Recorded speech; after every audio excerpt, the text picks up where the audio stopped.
Good morning.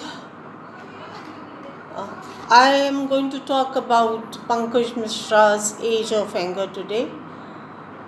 I found this book very compelling and also very comprehensive in understanding what we are facing in our world today. I was reading this book during the lockdown, and Pankaj Mishra makes this point that we are no longer fighting conventional wars, and yet there is more and more anger found in the alienated individuals of our society. He begins in his prologue. He begins by giving the example of Gabriel D'Annunzia, who used to use violence to realize his dreams of rejuvenating Italian uh, manhood, and by creating a politics of outrageous rhetoric and gestures. Violence has been witnessed in recent years. Wars in Ukraine, Middle East, suicide bombings in Belgium, Nigeria, Turkey, and we in India too have faced this. Conventional warfare is no longer the way. There are counter-terrorist, counter-insurgent strategies going on simultaneously. Today, we are alienated from all over the world. Violent, misogynist, and sexually transgressive movements are taking place, which are affecting the political cultures. Today, there are greater forces at work. Violence today is not confined to any battlefield, it is an endemic and uncontrollable.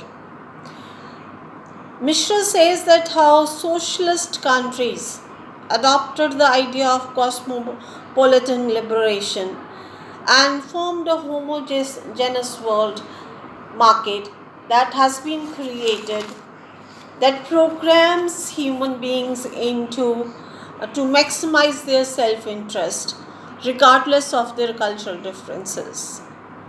The book argues that the unprecedented political, economic, and social disorder that accompanied the rise of industrial capitalist economy in the 19th century Europe has led to wars and totalitarianism and genocide.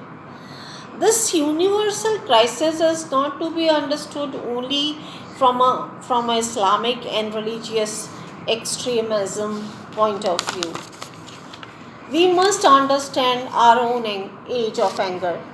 Individuals with very different pasts, cultures, herded by capitalism and technology, find themselves in a grossly unequal distribution of wealth and power, creating new humiliating hierarchies. Hannah Arendt calls it negative creativity. The result is an existentialist resentment. Arden sees it as a tremendous increase in mutual hatred caused by intense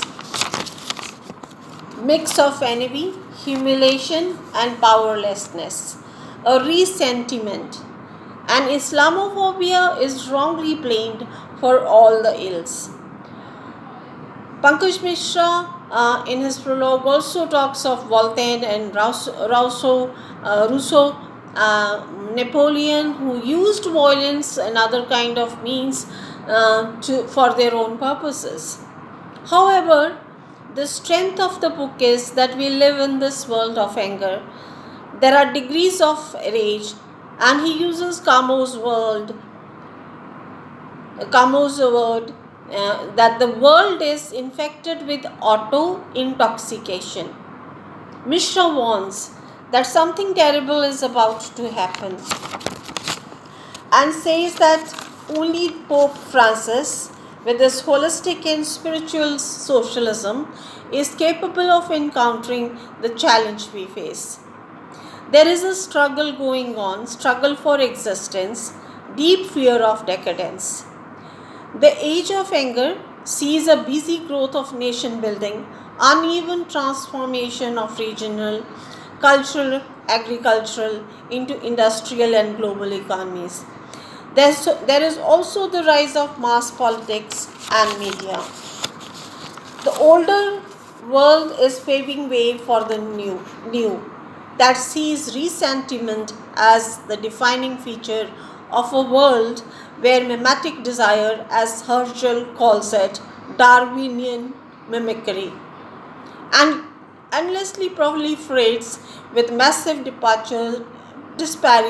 disparities of power, education, status, property, and ownership. This growing sense of anger is also coming from discrimination, social discrimination, cultural discrimination, class discrimination, and disparity of the distribution of economies. Thank you.